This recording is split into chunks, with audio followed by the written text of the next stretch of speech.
Beverly Hills Cop. I want to discuss this film with you as well.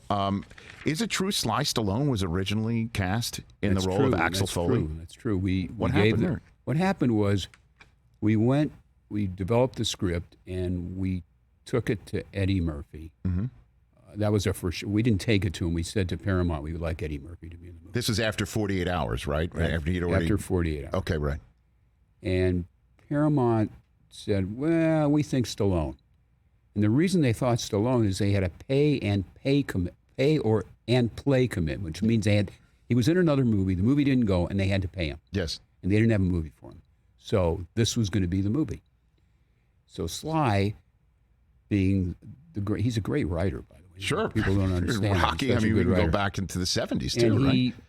He took the script and rewrote it, and it added a lot more action. So we get the script, it's a good script, and we give it to Paramount Production, and they do a budget. And the movie doubled the cost. Mm-hmm.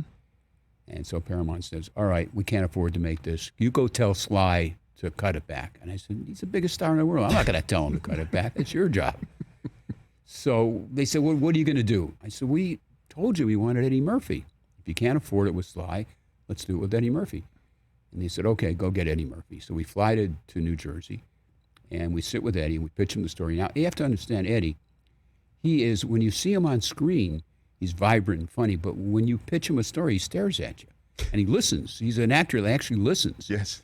And so we had no idea if he liked it or not. Fortunately, at the end, he smiled and laughed, and he said, let's go do it. But you never know if you can hook an actor. And so we hooked him. Mm-hmm. Now, the conventional wisdom at the time was no African-American actor by himself had grossed more than $20 million. Mm-hmm.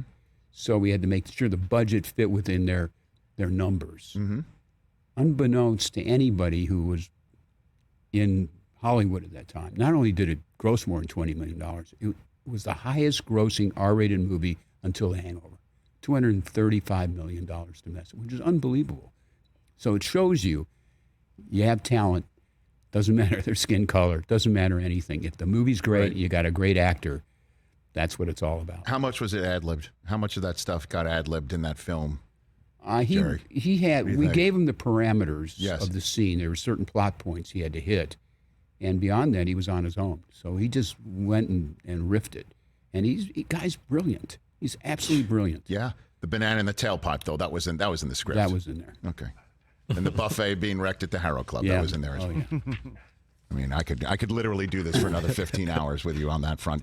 And so the T-shirt that he wore, the Mumford High, that's your high school? That's my high school. Back in Michigan? Back in Detroit. Back in Detroit. Yeah. So there was a lot of personal stuff for you, I imagine, in that film. Yeah, I'm a Lions fan. I'm a Tigers fan. I'm a suffering Lions fan. Yes. And I guess a suffering Tigers fan. But I love the Red Wings, and they had some good runs. Mm-hmm. But the Lions, I feel so bad for the Lions. Our fans have just been hammered for I don't know how many years. Well, technically now, Jerry Bruckheimer, you can kind of swing to the Seahawks right now, right? I mean, you're in the Seattle sports scene as an owner. Well, I have the Rams and the Seahawks. Got the Rams here. That's true. I'm in pretty good shape. You're Mr. Los Angeles guy right here, exactly. right now. And I do want to talk about the Seattle Kraken with you for a bit, too.